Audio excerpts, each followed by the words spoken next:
What's going on, world? It's your man Chuck Creekman, aka Jake Saw, and I am here with a young veteran. I think I'm gonna call you a young veteran. Is that a young veteran? That's cool with me. Oran Juice Jones, but not the one we knew when we were growing up. We're here with Oran Juice Jones II. How you doing? Yes. You good? If I call it, I might stall it, man. No doubt. Got No to doubt. keep it flowing. Now, when I first heard this name, I'm thinking, first of all, I thought it was your pops. I'm not gonna lie, and I'm like, oh snap, okay, we got to get at him. We got to get at him, see what's good. And then I looked a little further, and I realized I was like, oh snap, this is Mookie. Now I remember, Yes. you know what I'm saying? Back in the day, you know what I'm saying? So Yes, first of all, I gotta ask you, what made you change the name? Because you had the name change for a while now. honestly, I've been Mookie my whole life, and my family is like my family nickname. So as I grew as an artist and I grew into more just understanding what I wanted to represent as an artist, I took on my actual name instead of my nickname. Right, right. Okay, so it wasn't anything related to your father or anything.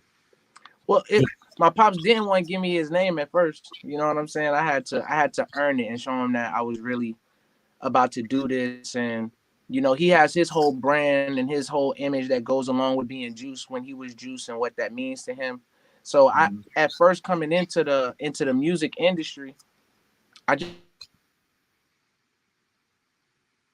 I wanted to just create my own path totally. And I feel like Mookie Jones, I went as far as I wanted to go with my nickname. And when I started understanding how the business went and what it would be, what it means to be a part of legacy and like building legacy, that was when I was like, you know what, I'm gonna adopt my actual name as my rap name. Dope, dope. Now you're you've done a lot, as you know, your current incarnation and everything. Um, where do you? Sorry, It's all good. dang, got to turn my notifications off. My apologies for that. Um, First of all, I gotta let me step back just for a second. Your dad, not to focus on him, but your dad is someone I've been trying to interview for a long time, and he don't answer those DMs no more. Has he transitioned in another form? I know because I think if I'm not mistaken, he was kind of the first person to introduce us to you. And my question uh, has he transitioned into a different form now, or what's he like? He's always been dad, and you know what I'm saying to me. And Mm-hmm. I was just blessed to have a dad that was just he's so in tuned and intertwined and just all of us, not just me. I'm one of his kids. It's a bunch Yeah, of us. We a tribe. And he's like very right. instrumental in all of our lives and all of our careers. A lot of us are into the arts. You know what I'm saying? So he's been just like teaching us and keeping us on our P's and Q's. And at the same time, growing us to where now each of us are starting to sprout up and do our own thing and start to just understanding how the mechanics of the industry work a Yeah, little more in depth than your average new artist coming into the game. got you. Would you say it's been harder or easier for you? Harder, in my Yeah. opinion. People have an association with story. So it's like when you meet somebody, they feel as though, I could pull you up on the internet, I know you, or I could, when really everybody is a fingerprint.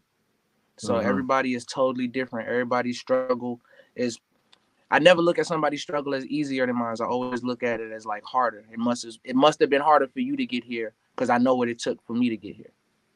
Yeah. You kind of had your earliest beginnings in the battle rap realm.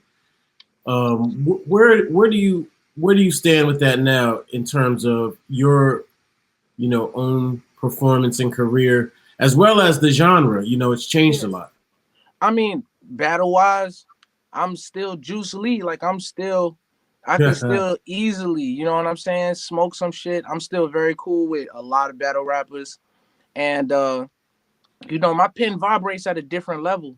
So because of battle rap, because I love the art form and the battle, the fight and the kung fu, I always looked at hip hop as like kung fu. We just Yeah. fighting with our words. You know what I'm Right. saying? And whatever it is you're fighting, whether it be oppression or racism or just poverty, you know what I'm saying? You figure out a way to start beating that shit's ass with your words. And that's what hip hop has always been to me. So when I grew from a battle rapper where I wanted to destroy my fellow opponent, I started looking at the industry and like the music and like just unbalanced powers. Like I feel like it's not enough people who create music with enough power. It's a lot of, you know what I'm saying, people who don't understand what it takes to just download yourself on a record. And just the person playing the drums in the background, the person that's playing the keyboard or that's playing the guitar or the saxophone or the alto. You know what I'm saying? All of those are humans that are involved in the music, and we have forgotten about that culturally because the sample has become so big that the musician has been forgotten. And that's just these are a lot of things that I want to represent in hip hop and start bringing back to the forefront of hip hop, because it's about creating a new music, a new sound that our, you know, future can sample from us, not always just pulling from the past and, you know, recreating that idea. Got you.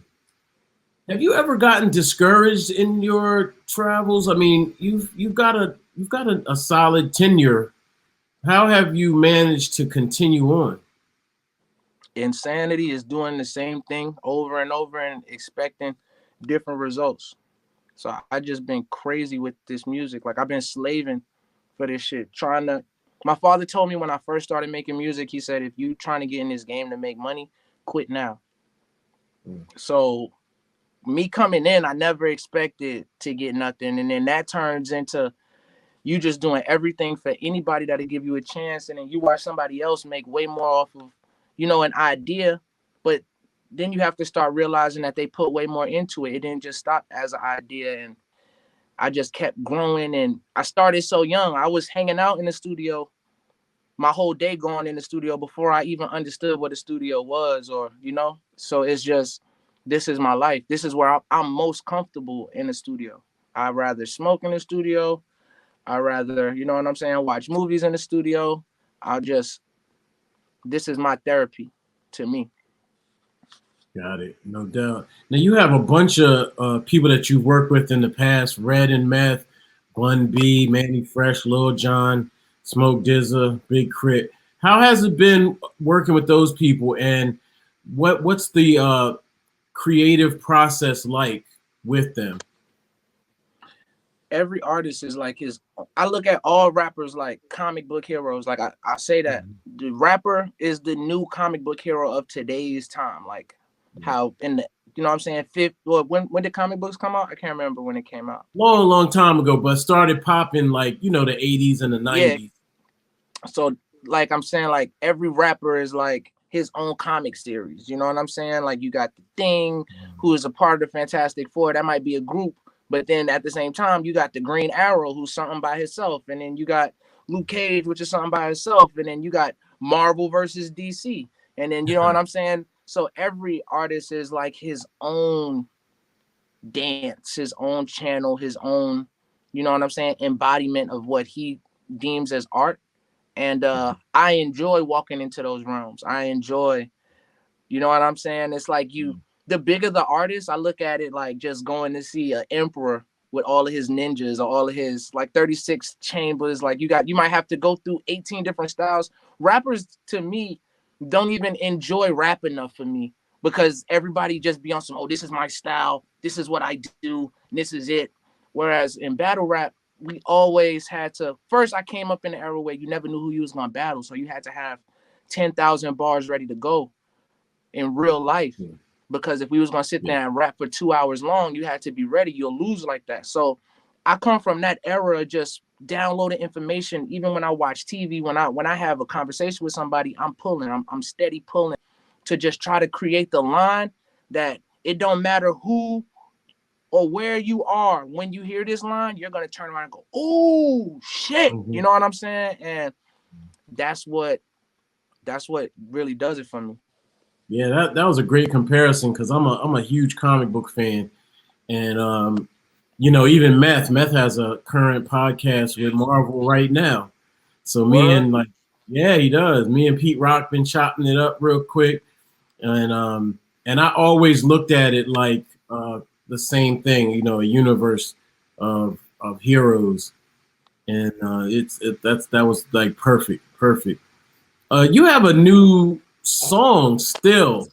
That song is dope, man. Like it really has a fresh vibe to it too. Like it's a pretty, I would say, a significant step from where you were even a year ago. Can you talk about that new song and sort of where you're heading now? Well, the record still just came out as like a preliminary record because I wanted to just put out a record every month. I've been saying that, like, I'm gonna drop something every month. Something's gonna come out from me for, and once I press this button, it's done. And me and my team been sitting down and thinking about it and just really cultivating the music that's coming out before it comes out, because it was just to get people ready for Rotten Orange. Like Gotcha. the Rotten Orange, and I really wanted to start embodying, like, I've been on the East Coast and I've been just like studying and doing, you know what I'm saying, battling as far as like just penmanship battles, not really like physical rap battles, but like when I get on a verse with somebody, it's a battle. Whether Mm-hmm. they want to call it a battle or not, I'm trying to bust your ass, you trying to bust my ass. Somebody's gonna wind up having a better verse or whatever. You know what I'm saying? It's all fun, but at the same time, we're competitive. So I just wanted to start dropping music that I felt like separated me from everybody else. Even though I'm doing this style, I still want it to be my style. So Yeah. that's what still is. And anytime I talk to the hood, I want to rap, especially some gutter, and I know who I speak to. You know what I'm saying? I want to always give game. I wanted to just always, I want you to leave with more than how to flip money. I'm trying to flip your mind state. Yeah. And I feel like by dropping music and keep on putting out the right kind of music with the right kind of vibration, I'm gonna get there. Mm-hmm. Now you've been around long enough to see a lot of changes in the industry. Um, I think most notably streaming services emerging and the social media landscape, things like that. How have you managed to adapt yourself to the changes in technology and the business of music? Being open minded, Mm-hmm. not never feeling like being like water, as being like juice. You know what I'm saying? You can't freeze juice. You can't Mm-hmm. freeze juice. No Yeah, matter how cold it gets, it'll never freeze. It'll yeah, always slush up and be able to move. And that's how I am. I'm never gonna be so stuck in my ways that, I'll overlook what somebody has to say because I feel like I'm better than them or bigger than them or I've been doing it longer or I know more or not. That none of that counts in my book. In my world, a day at best is 24 hours long. So yeah, every day you have the chance to either move forward or backwards, but you're gonna move whether you want to or not. So I try to respect everybody that's trying to add to my movement. yeah. Now the current, well, the upcoming project, the Rotten Orange. What are you going to do with that particular? What's the direction going to be on that album? The Rotten Orange was the Rotten Orange is like my take on New York. You know what I'm Mm-hmm. saying? From just a rap level as a human and me making New York mines. Cause it's the saying, if you can make it in New York, you can make it anywhere. I feel the same way about Houston. You know, Mm-hmm. you know what I'm saying? So it's just like I respect the hustle that goes with New York. So I called this tape that's coming out, my first tape for this year, the Rotten Orange, because it's no longer the Rotten Apple now that I'm here. It's the Rotten Orange now. You're in New York City. Are you living in New York or just visiting? What's your location right now? I'm living in New York, but I'm like kind of like all over the place. I be in Houston a lot. I'm about to start going to LA more, be in Miami a lot. So I move around a lot. But I'm in New York. My studio's up in Nyack, and then I be in Oh, Harlem. I be cool. all over New York City, all over the city, and I be upstate. So I'm really like a New Yorker. Okay. Okay. All right. I hope you got your mask on, man. We don't need you catching Oh that rope. yeah. Matter of fact, it's crazy. I left it upstairs. I got a real freaky mask that I grabbed from this store called Lambs downtown. I fuck with it too. Okay, no doubt. Now, New York is a little bit different than it was back in the day. Where do you feel like you may fit in landscape or not fit in the landscape of New York City? And does that even matter anymore? No, not really. New Mm-hmm. York is so diversified, and everybody has their own like little nook or their own like little niche that they're super into, and then you have a collective of people that's into your niche. It might be different colors of the same niche, but it's all pretty much the same thing. So Yeah, it's really cliquish, but it's so many clicks that even a click isn't enough. It's like it's mentality. It's the mentality of people. People think different in different boroughs, dress different, walk different. Just living there, you're gonna move different throughout the entire city. right. Now, you've had a lot of opportunity to work with different artists, but who would you like to work with moving forward if you had some people that you could pull from? Some people that I could pull from. Um, I mean, it's still a couple of legendary MCs that I just wanna definitely sit down and like build with. Like I wanna battle with them. Like my rap food versus your rap food type shit. So everybody that wants to work with me. Yeah, you talking battle though? You got to say something. You I mean, I want to do battle with like I want to rap with Nas. I want to rap with Rakim. I want to rap with Hove, of course. I want to rap with Rick Ross. I want to rap with 50. I want to rap with the MCs that I feel as though their impact. Gucci Man, Andre 3000.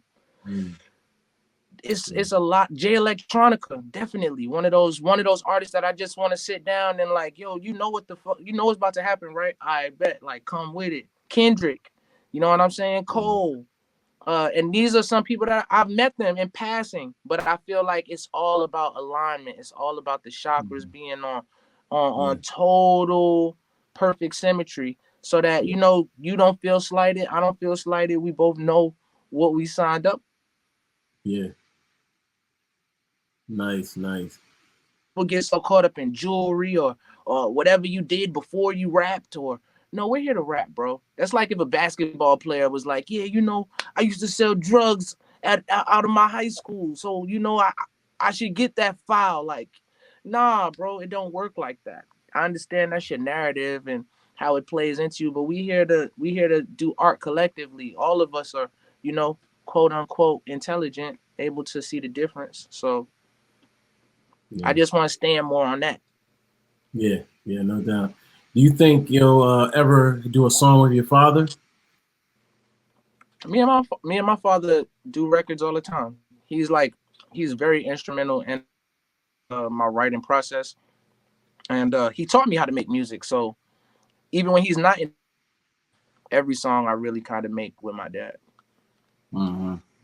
No But doubt. I have like on writing Oran Juice on the project. Okay.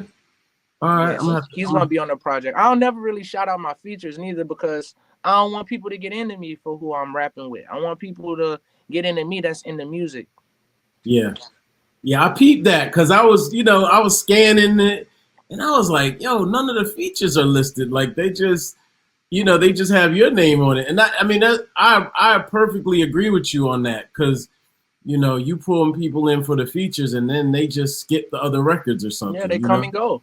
How you Yeah. build it. It's like one of my uncles told me, when you climbing a mountain, you want to bust your fingers and your toes and making your holes on your way Right. up.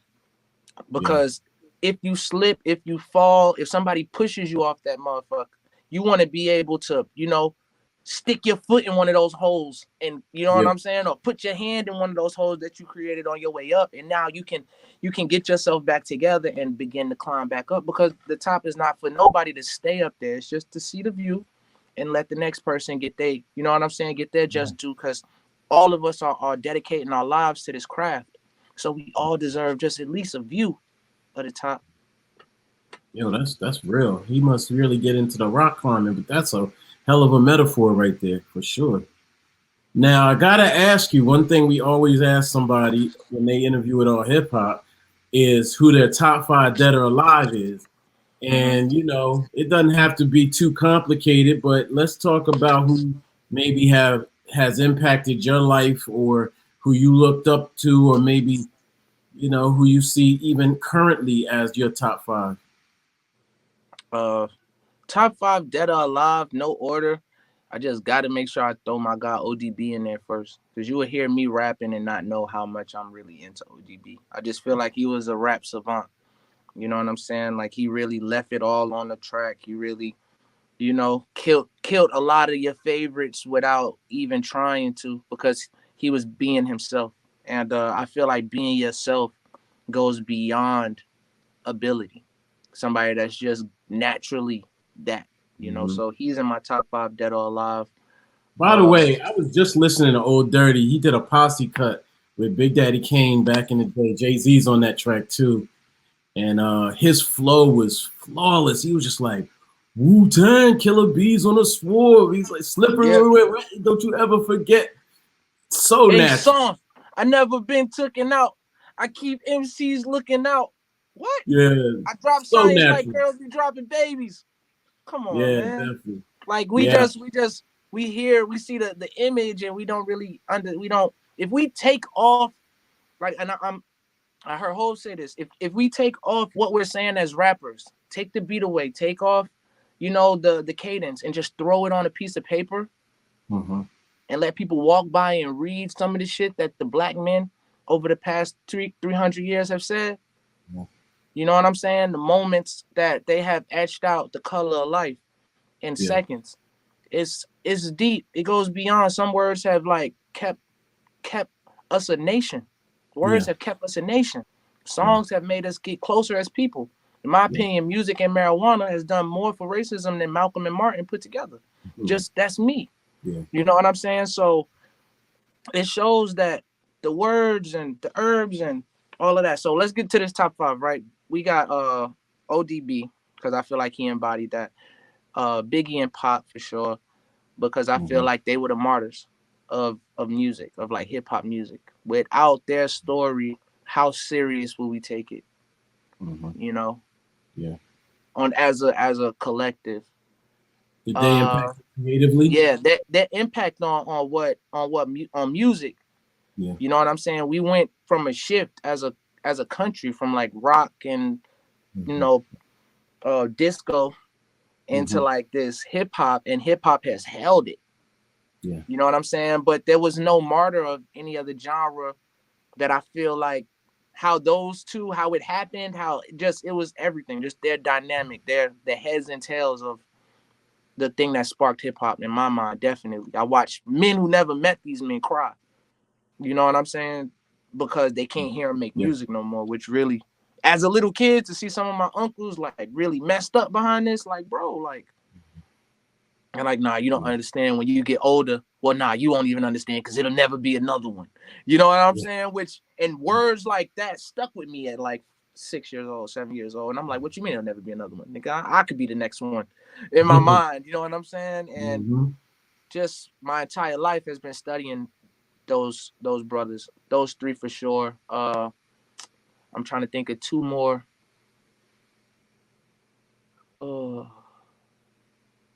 I would probably have to say, it doesn't have to be a rapper, right? No, say who you want.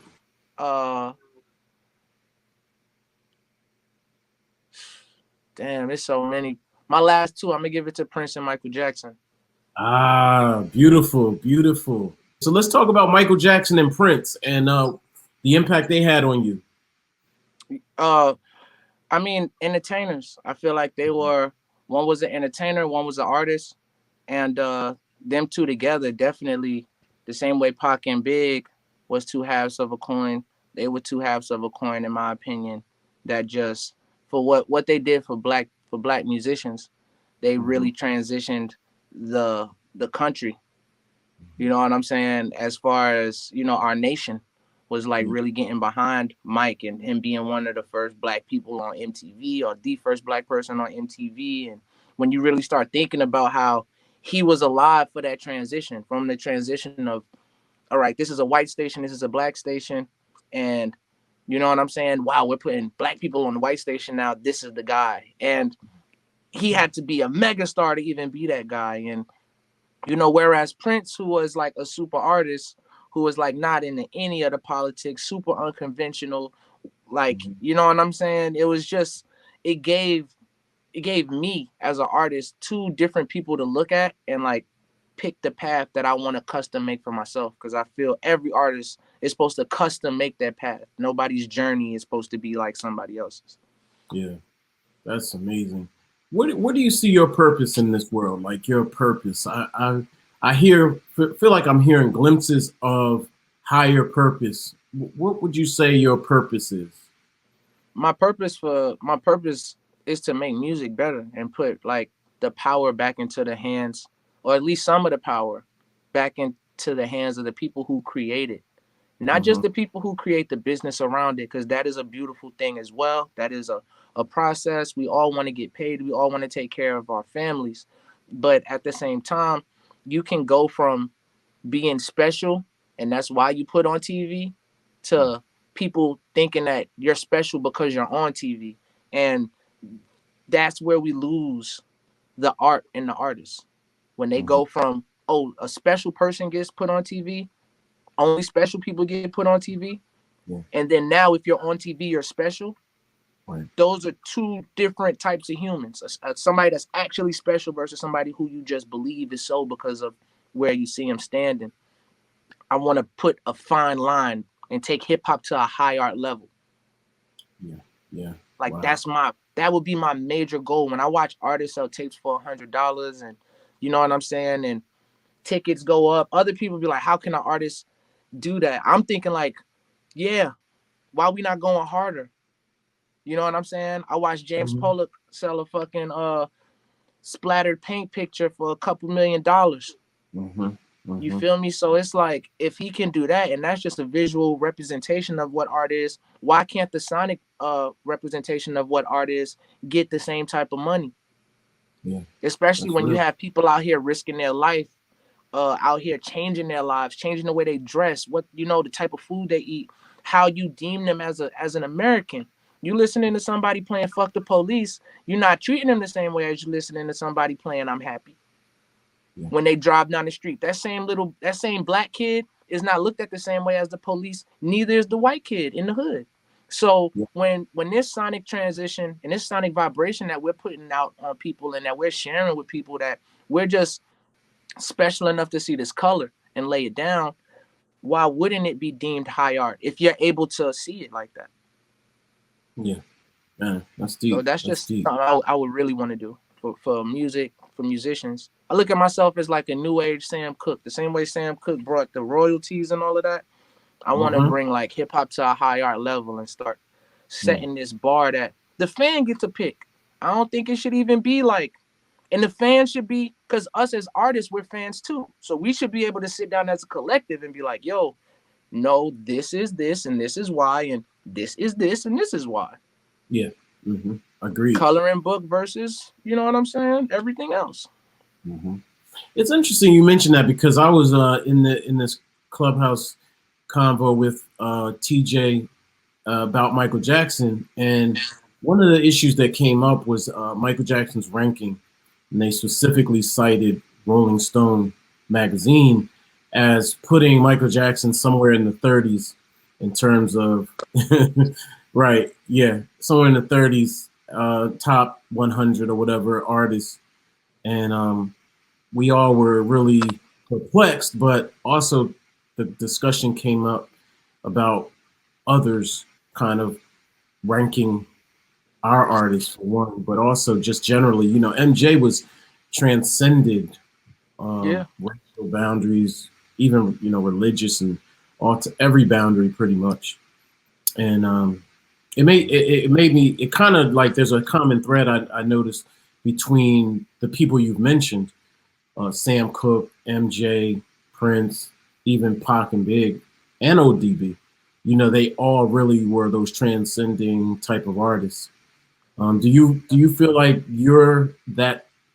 Obviously, those are just next level. But do you see yourself heading that direction? Do you want to get to those iconic levels? Because there is a price to pay as well. Each one of them sort of paid a price for reaching that status. I could definitely say that I'm trying to make music that definitely does what their music did. So I'm reaching for all of that, and I understand. I know what it comes with, and I'm not prepared. I'm not gonna act like I know, like, oh, I got a booklet or anything, but I do accept the responsibility that I know it comes with, and the hard work, and the burden of success. Yeah. The other side of things is this pandemic. This pandemic has really tightened things up for just about everybody, especially artists, because a lot of the revenues are coming from touring and appearances and the physical presence in a lot of ways. How has it impacted you? It forced me to be more creative than I ever been. I never really was a hangout type of person with a bunch of people that I don't know. So it's just I'm always like I'm most comfortable in the studio. The pandemic kind of worked out. I feel like it should have worked out better for creatives. And the reason why I feel that is you can't do none of the bullshit. Like it was a lot of people who was only getting noticed because of the bullshit. Yeah. Because they was going out popping 100 bottles. Because they was motherfucking, you know what I'm saying, throwing wild parties full of people at the crib. It had nothing to do with the music. Yeah. Whereas now you're starting to, have to listen to the whole album. Yeah. The world has slowed you down. Everybody that had ADD, you got to say it's slower now. You know what I'm saying? You can't just fake the funk as easy as you could. Even if you're in your bedroom. But for a creative, why wouldn't this be the perfect time to thrive? That's why I feel like this was kind of shifted. I prayed for like a way to catch everybody's attention. Like, what would it take? You know what I'm saying? What would it take for me to just be in a position to where, okay, boom, people have enough time to hear something intelligent. Yeah. It's easy to hear somebody cursing somebody out across the street. It's real easy to hear that. F you flying across 4 blocks away. But somebody trying to whisper about a stock, you know what I'm saying? Something that could really benefit you, something that could really change your life. Facts. You're not going to never hear that, especially not being screamed. You don't hear nobody screaming across the street investing in Bitcoin. Right. You just don't hear it.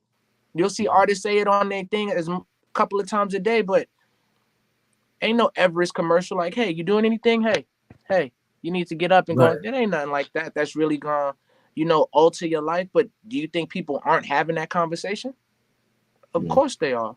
It's up to us as, our culture, our community. We have to start spreading that word. We have to come up with these rites of passage to be, a brother. Yeah. You feel me? And when I say brother, that's not a black thing. That's a family term. Brother. You know what I'm saying? And we get lost in so much other stuff.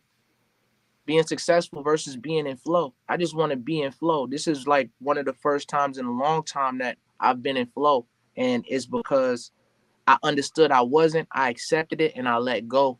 And I started to associate myself with all of my weaknesses. I'm horrible at planning. I'm always late. These are things I'm horrible at calling people back. These are things that I had to put in my music and tell myself in the music, like, you know what I'm saying? Discipline, bro. Discipline yourself. Yeah. I can't keep listening to I turned 1,000 to 3,000. You know what I'm saying? Right. I can't keep doing that. I can't teach that to my little brothers who listen to my music too. I have to put stuff in there to help them. Right. And that's what I had to start putting stuff in there to help me. Right. And now I see how the world totally shifted. The pandemic, like that shit turned into some money for me. I've been professionally unemployed my whole life. You know, you know what I'm saying? And the shift of the universe has made it so that now I'm creating jobs for my friends, which is amazing. Which is amazing. Talking with my team, like, yo, in the next 8 months, we got to start hiring people. Like, what? Like, what do you mean? Like, no, we got to. You know what I'm saying? And paying people too. It's amazing. It's just amazing to watch it be water, bro. Watch it just be juice. Yeah. Yeah, I noticed your social media referencing a lot of that too. That's dope. Yeah, that's real dope. So where can people find you on your various platforms? Okay, so we on Spotify. We on all of the music streaming platforms. YouTube, Instagram, Twitter, Oran Juice Jones II, ORANJUICE II. We actually gonna be starting we're gonna drop the website, the official website for the label, because I started dealing with some people out in London, out in France, and just start pulling everything together, like for all of the artists that I feel are worthy. And not just me, because it's a collective. You know what I'm saying? That we feel really wants to make music for all of the right reasons. Like, I can't wait to just open up this store for the world to be a part of. Okay, so that's what's next. Yeah, after the Rotten Orange, we got the Rotten Orange, and we got the actual album coming out, which is gonna be called Slave. And Slave. Okay, okay. Yeah, and Well, yeah. Hey, please explain. I would love to hear it. The Slave album is like that's what I've been. Like, people ask me, where you been doing? What you been doing, bro? I've been slaving. I've been out here slaving in these studios, writing for other artists, figuring out the industry, like just slaving, working for nothing, working for less than nothing. You know what I'm saying? And now, me and we say out of love and laughter. You know what I'm saying? Because that's all you can really do when you really in pain. Is laugh and love. You don't even want to focus on the pain. So out of that, we came up with this thing called Slave. Well, it's called Esclave, which is French for slave. Like I said, you know what I'm saying? Because America sent me a letter saying that I couldn't name my company Slave for obvious reasons. A black man with the company name Slave, I guess, rubbed people the wrong way. But we Esclave, which still means slave. It still is the same exact thing. And I make slave music. My forefathers were slaves. You feel me? This hermetics is the study of sound to heal. So I'm using this Slave album as a way to just heal my brothers and sisters through music. Just giving them an option of something that you could play with your kid, you could play with your father, and y'all all can listen and laugh and take different game and take different jewels. And it's not just full of curse words. It's not just fuck every bitch. It's not just, you know what I'm saying, pimp and sell drugs. It's like, bro, this slave love is real. You know what I'm saying? Like, we're all runaway slaves in the eyes of America.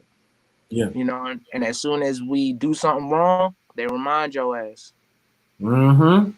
So that's what the whole Slave project is about. And the Rotten Orange, you know what I'm saying, is what the slave bit into. So it's this transition that I really want to take all of the listeners to that's about to be involved and in tune. And I'm super proud of just being able to be in tune with allhiphop.com. Y'all mean so much to me just as a platform and what y'all represent to other artists. And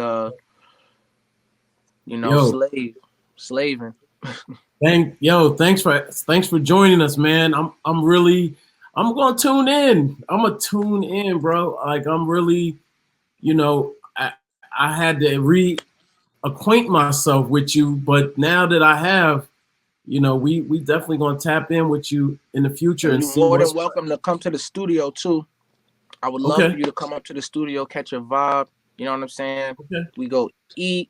You know what I'm saying? Play you some music, show you the town, and like do an exclusive. I want to do more shit with all hip hop for sure. So I just want y'all to be a part of the journey.